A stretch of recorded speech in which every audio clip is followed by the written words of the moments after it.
Dollar. Dirt and money, no soul.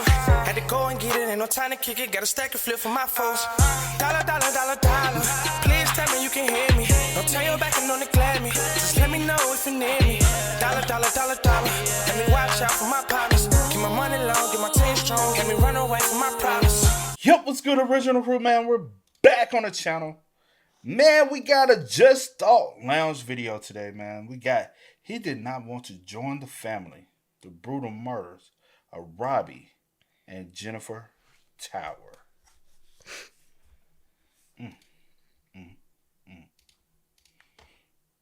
Another true crime video for us today. Hold on, let me do a couple of things real quick. Let me hit this. Got typing this. I forgot all about this. See, you don't never be reminding me. You don't put that on me. What you finna say? Nothing. She said, don't put that over. Alright, y'all. Hey, with that being said, make sure y'all check out the links in the description box. Down below. You already know where to go. If you want to first support, you gotta do it. Check out down below. Also, if you enjoyed today's video, liking it with a thumbs up. Let's get into this true crime. You cold? She's freezing. Let's get it. Let's check it out. Let's see who's about. You ready? Mm-hmm. It was almost midnight in late August in Northport, Florida, when a woman's cries for help rang out across Malakote Road. And banged on our door and rang the doorbell, screaming, I need help, I need help. By the time neighbors awoke to investigate, she was gone, compelled off the street and back into her home by her killer. Police arrived to catch the suspect in flight.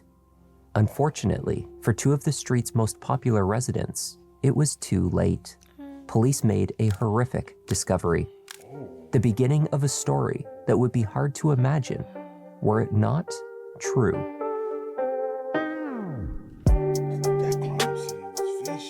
Hi there, I'm Kevin, and welcome to Just Thought Lounge. Today's case is about a selfless couple motivated by compassion and good intentions, who made a choice that was met with betrayal, abuse, and rage. Let's take a look.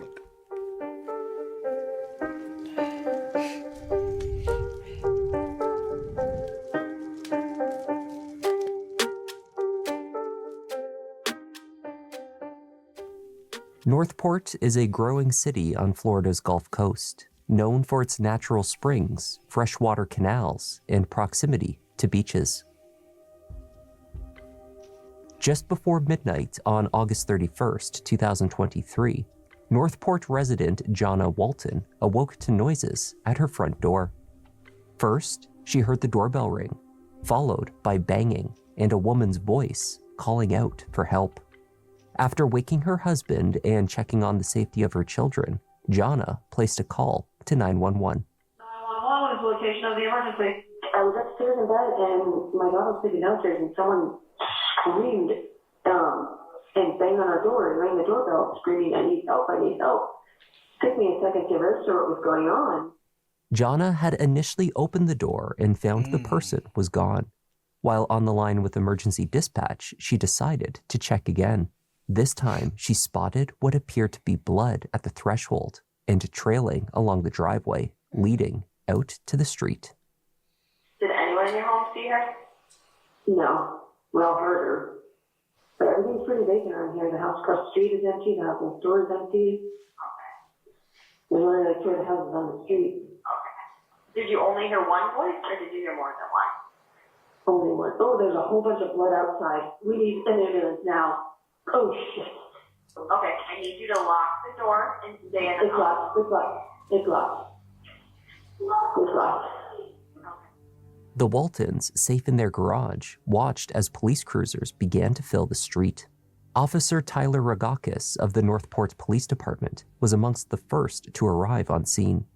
As he pulled his cruiser onto Malakote Road, he observed a younger-looking man dressed in a light tank top and red shorts, getting into a small black car. Though it was dark, the officer could see that the man was covered in blood. Ragakis identified himself as an officer and gave clear instructions to stop, which were ignored. So The car pulled away, and a chase through the streets of Northport ensued. Northport police first pursued the black Chevy Sonic through the residential streets, Over the next 30 minutes, the driver made his way onto the I-75 and across county lines. At least 3 officers, including Rogakis, were in tow as the vehicle first sped down and then up the highway, at one point crossing over to drive against oncoming traffic. Police continued in pursuit, though on the correct side of the road. As they did so, information from the scene on Malakote Road was reaching them. 2 doors down from the Waltons, inside the house where the fleeing suspect had been parked, police entered to find the homeowners, Robbie and Jennifer Tower, dead in a bloody scene. Each had sustained an undetermined number of stab wounds. Absent from the home was the couple's 22-year-old son, Dima Tower. Jana told police it was his black Chevy that had raced from the scene upon their arrival. Sarasota County Sheriff's deputies eventually stopped the car by deploying a spike strip onto the roadway. His tires flattened, dashcam footage captured Dima exiting the car and running from the roadside. He hopped a fence which led into a warehousing property. Behind was a series of alligator-infested canals. Oh, gosh. Officers recalled hearing the animals in the water as they approached. They believed Dima swam into the canals in order to elude them. His efforts paid off, at least for a time. The chase was called off for the night. Search efforts to locate Robbie and Jennifer Tower's bloodied son resumed again the next morning in the light of day. What the fuck? The Towers married on the 21st of October, 2000. Jennifer was a paralegal turned realtor and business owner. She was a devout Christian and Sunday school teacher. Both she and her husband were animal lovers. They held a special place in their hearts for Rottweilers. Robbie Tower was known for his infectious laugh. He had a quirky sense of humor, which was often displayed when he wore silly socks, t-shirts, or funny shorts. The couple were extremely popular in their neighborhood. Robbie had even earned the affectionate title of Mayor of Malakote Road, where he started community block parties to bring people together. Robbie and Jennifer were both deeply religious. Their faith led them to take on regular missionary work in Eastern Europe and elsewhere. Unable to conceive, they made other plans to expand their family. Following a visit to an orphanage in Ukraine, the Towers made the decision to adopt. Though the process was long, stressful, and extremely expensive, Robbie and Jennifer were elated when they were finally able to welcome home their adopted son. At the age of 14, the Towers adopted Dima. Dima Tower was born in the Luhansk region of what is currently Russian-occupied Ukraine, located in the far east of the country. In his early years, Dima suffered an alcoholic father who eventually abandoned both him and his mother. When Dima was around the age of 6, his biological mother passed away. He was passed around to other family members' homes in the following months, staying for a short time with an older brother, then later an uncle. By the time he encountered the 2 Americans that would become his parents, Dima had been in the Ukrainian foster system for several years. He lived first in the Luhansk orphanage, which was later relocated further west as the Russian invasion pushed further into the region. American family members described the institution where Dima was living as a prison for children. They reported horrendous conditions and that Dima would show signs of physical abuse. When the Towers became parents, family members recalled Jennifer's pure joy and Robbie's open pride at his son's every small success. They embraced their new role as parents. The transition for Dima was challenging, of course. Already in his early teens, he did not speak English when he first arrived in Northport. High school classes were problematic. He dropped out of school entirely in 10th grade. Nonetheless, the family made memories, taking trips across the country and celebrating milestones. They posted with pride images of Dima receiving his American citizenship, though more challenges laid ahead for the Towers. Arguments with Dima became more frequent. He moved out of the house to live with other family members and independently for a time. A police response for a domestic incident was reported in 2020 at the house on Malakote, though no charges were ever filed. Family referred to the period before the murders as one of escalating violence. By the time of Robbie and Jennifer's murder, Dima had been living back at the house for roughly 8 months. He was working. His parents had purchased him a small black Chevy Sonic, the same one that sped through the streets after fleeing the scene of their brutal murder.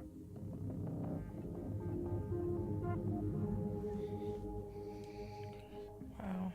The medical examiner found 68 penetrating wounds on Robbie. They were located on his neck, chest, arms, and elsewhere on his upper body. The same was true for Jennifer. She sustained 79 stab wounds, mostly to her neck. An analysis of the crime scene, which stretched from the bedroom, out of the house, down the street to the Waltons, and then back to the Tower's living room, would reveal the extent of an incomprehensibly savage attack. Authorities had every reason to believe that it had been committed by their own son, the young man they had adopted from dire conditions and welcomed into their loving family. On the morning of September 1st, Kay Rosas, a Shell gas station employee in Nokomis, watched as a disheveled, extremely muddied young man entered the store and selected an iced tea from the wall of fridges. Kay was immediately suspicious. It was far too early in the day to see landscape workers or other laborers entering the station covered in mud. She grew even more concerned when she took the man's cash and saw that the mud on his hands was mixed with red stains. She spoke to him in English, then Spanish, and had no reply. Police entered the store in search of Dima Tower only minutes later.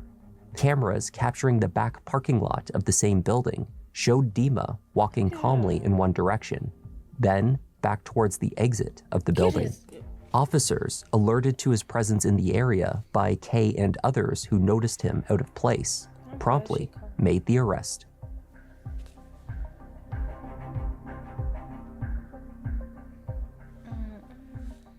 When Dima sat down with detectives, he was asked to explain how and why the murders had taken place. Well, something happened last night. Either you guys argued. There's a lot of things that happen. On the first point, how the attack happened, forensic experts on scene had already deduced the answer. Blood evidence showed what was likely a surprise attack in the master bedroom. Robbie, a considerably larger man than his son, was caught unaware as he slept. We're going to start. Oh, wow. The bedroom. The living room. Yep. Was your dad sleeping? Yep. Did you guys have a fight prior to this? No. There were signs of an intense struggle in the bedroom, against the north wall and then leading into the living room, where Robbie was eventually found. So your dad starts getting up out of bed. No, he wasn't. He was sleeping. Okay. And you stabbed him. Yep. Do you remember how many times? Countless. I'm sorry. Countless. Countless times. Did he ever get out of bed? Yeah. And then what? Did you push him against the wall? Or did he fall? Just lean out. Going around the house. Trying to fight me back. It seemed logical that Jennifer would have awoken as this occurred. Perhaps she had attempted to intervene. Already injured, Jennifer made her way out of the house, across the lawn of the vacant house next to hers to reach Jana's front door. The trail back across the driveway showed her return trip. She would be found back in the living room next to her husband. Detectives believed her son must have pursued her to the neighbor's door and forced her back at knife point. What happened when she ran out? Did she go out the front door? Yep. Did you close the door behind her, or did you? I told her to get back inside. And she kept on. No, she went back inside. At one point, did she go to the neighbors? Yeah, that's when she went out. Was your dad at that point? Yeah. Did you go back out there to get her, or Yes. and you yelled at her? No, I said, yeah. Mm-hmm. Where was she at that point? Do you remember? He was In the driveway, front door, or what? Driveway. Dima explained that he instructed his mother to return to the house, and she did. She sat for a time on their sofa, listening to her son air his grievances. When he had completed his monologue, he killed her. That's fuck. What? You were talking to her. Yeah. What was she saying back? Pretty much nothing. She wasn't crying, pleading for her life or anything. She was. She was. When detectives asked what had motivated Dima to so brutally murder his parents, he offered several responses. Mostly, he insisted that the answer was too complicated, that they would not understand, or that he did not have time to explain it all to them. Perhaps the clearest and most honest response he offered was encapsulated in a single word: rage. Help me understand what happened. Rage. Rage has to come from somewhere, so there has to be some reason. It's a lot of rage to keep bottled up. Right. Did your parents push you into the rage? We weren't really like family. They weren't family anymore? Yeah. Did they change? We've been through so much shit. Yeah. Been arguing and going back and forth. So about what? Family issues. So have you had these I don't know why he's so snappy. You don't want to for murder someone. most of your life? As a, No. no. Just came up because of all the anger and all the. Yeah, I want to go back to the grind. Yeah. That's treason. It's treason that. Did you ask them? Did you say that to your parents that you were going to go back to Ukraine? And did they put up a fight with you or something? No, it's not that. No. Dima denigrated the United States. He no longer cared for his adopted family or country. He was angry and finished with all of it. The 22-year-old presented no plan to return to his home nation, which is still at war, nor did he offer any explanation as to why his parents would have stopped him seeking his life elsewhere, only that he had fallen out with them. They were no longer a family, he said. Robbie and Jennifer argued frequently. Often their disagreements were about him. In these exchanges, if either parent defended his behavior, it would be Jennifer. Robbie, Dima claimed, accused him of ruining his marriage. What was the reason to kill your parents?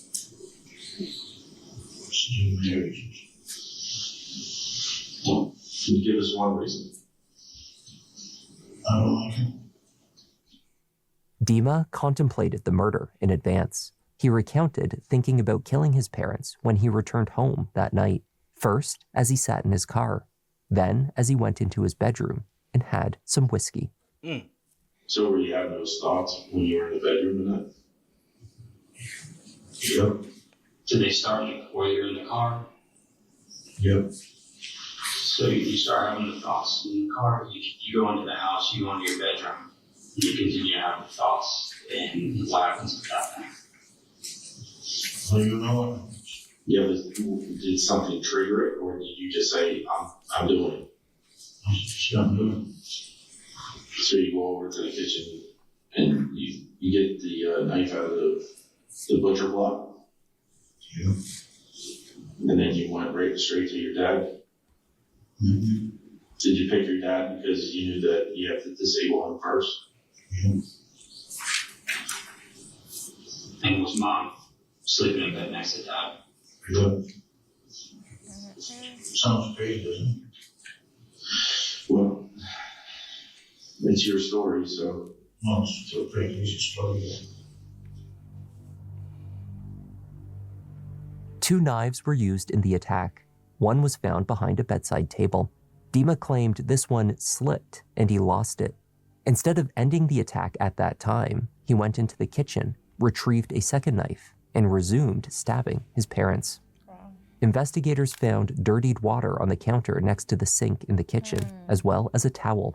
Near to the sink was a knife block, where DNA from the handle of a second knife was matched to Dima. Though it appeared to have been washed off before being placed back in the block, some blood remained on the blade.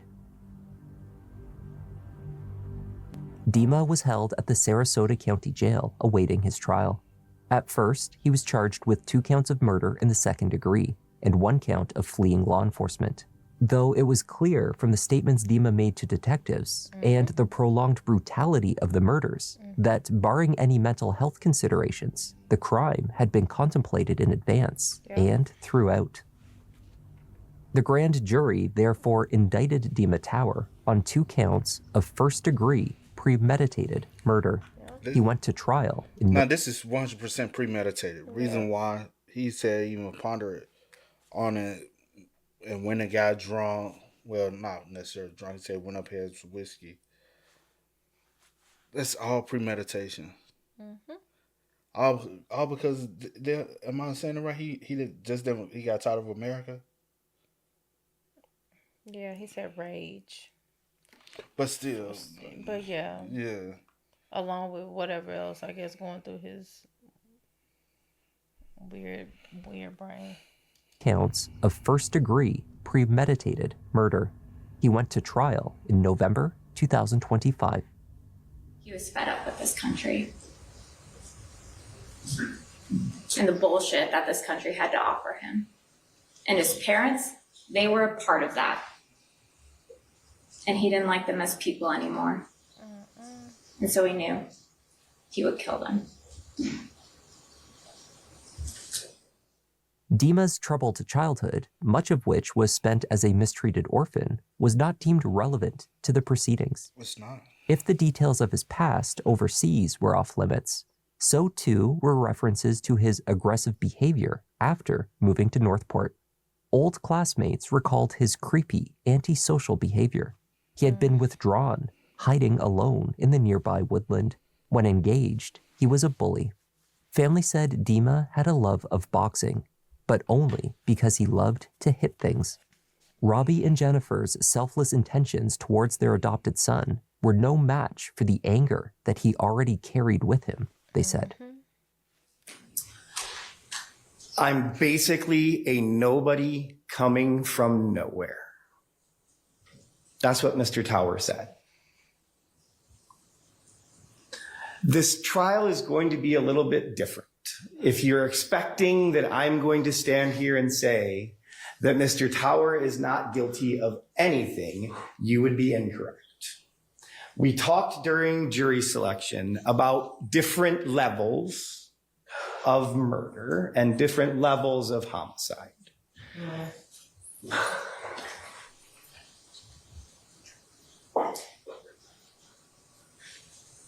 Let's continue for a moment. Let's see if we can continue. Sure. Go ahead, Mr. Gilman. The trial was characterized by emotional outbursts, the tone set by a defendant that did not wish to receive instruction. Dima Tower did, however, decide to take the stand to offer testimony in his defense. He pushed back on the questions given to him, even by his own attorney. He complained to the judge that he was unable to speak about the topics that he felt were important. I wonder, since it's in Florida, Peggy, could he possibly also be facing a death penalty? Double, you know? Would you put it on the docket?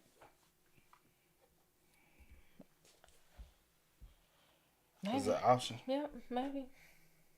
Mostly, he kept his head down and breathed heavily into the microphone, visibly frustrated. You know, maybe I can give a little bit of my personal background or something. Mr. Tower, the way it's going to work the same with all witnesses. You need to listen to the question and then answer only the question that's been asked of you, okay? Well, it's important that It may be important, but you need to follow the rules in a courtroom, okay? Please ask your next question. Sure. Did you go to school here in Sarasota County?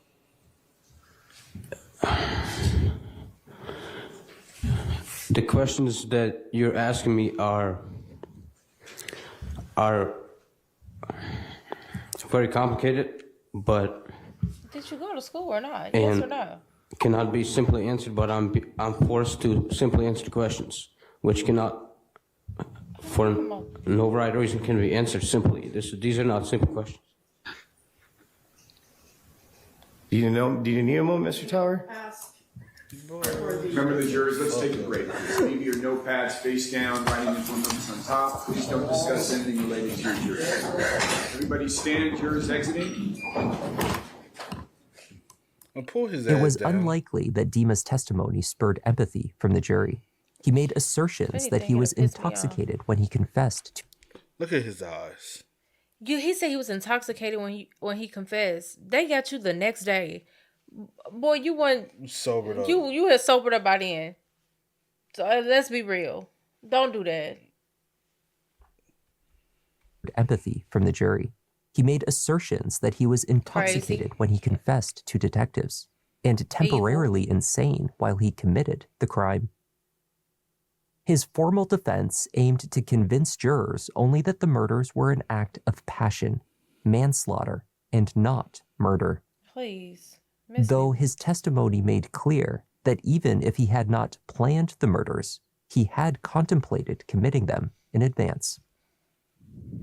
Do you remember talking with them about multiple times having thoughts of killing your parents? Yeah, I only had those thoughts a couple times. Okay. Did you ever have a plan in place to make that happen? No, I did not. But you sure knew what you was going to So you said you didn't think about killing your parents. I did not plan on it. Mr. Tower. It was not premeditated. Mr. Tower, what were you thinking about between the time you took that sharp knife, walked into your parents' bedroom, and started to stab your father in the dark? While he sleep. While he sleep. I wasn't thinking anything. You weren't thinking anything. What is there to think? Oh boy, evil. When you were sitting out in your car before you went into the house on the night of August 31st,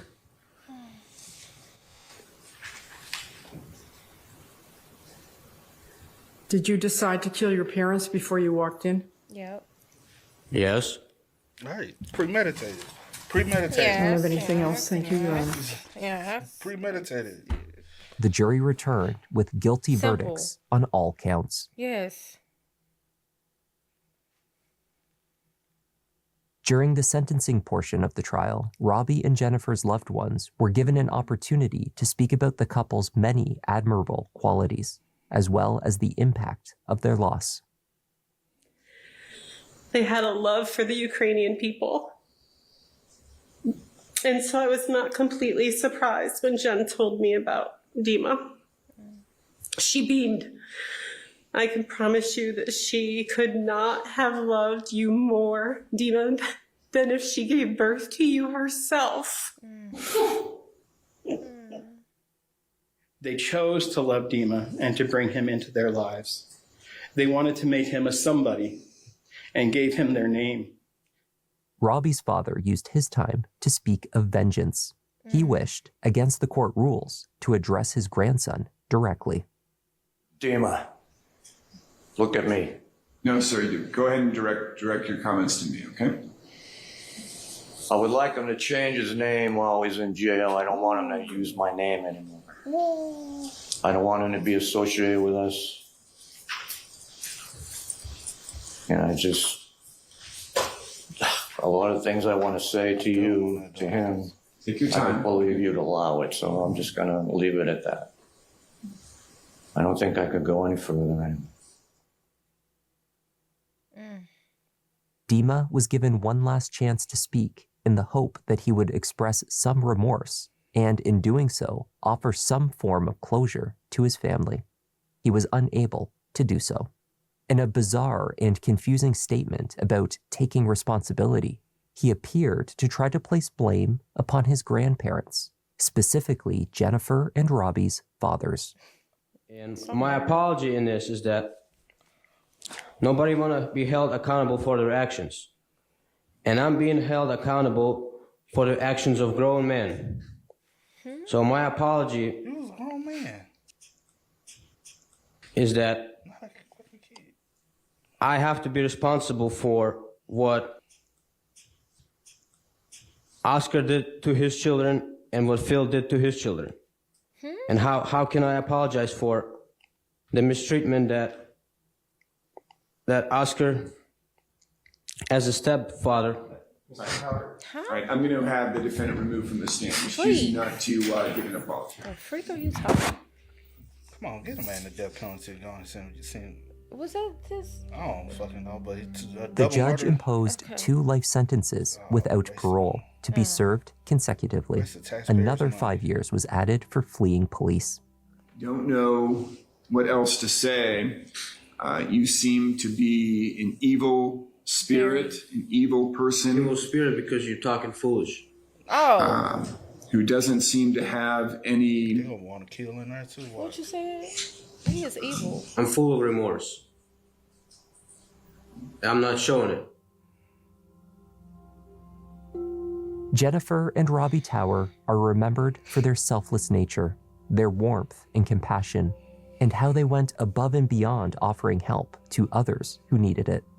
The couple spent their vacation time and resources traveling to Russia and Ukraine on mission trips with an aim to help others.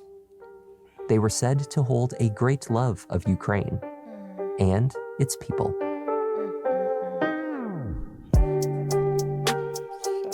And that was the tragic case of Robbie and Jennifer Tower. Very tragic.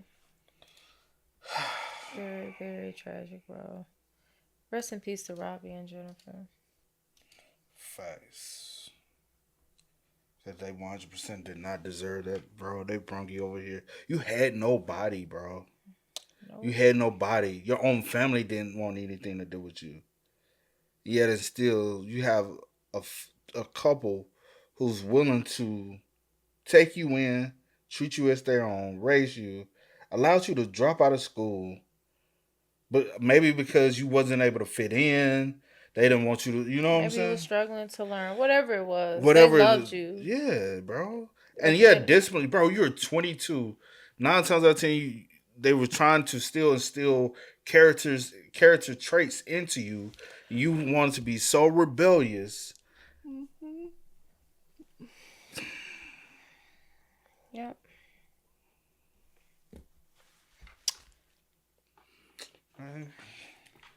And have no words. It's just a waste of taxpayers' money on that food, bro. But yeah. Y'all spam us up, man. Let us know y'all thoughts about it for us in the comments down below. Crazy case, man. But until next time, y'all know how it go, man. I do go by the name DJ No Kid. This is Tierra Nicole. We are. Kid and C. We out. Ain't no time to kick it, got a stack of flip for my folks. Dollar, dollar, dollar, dollar.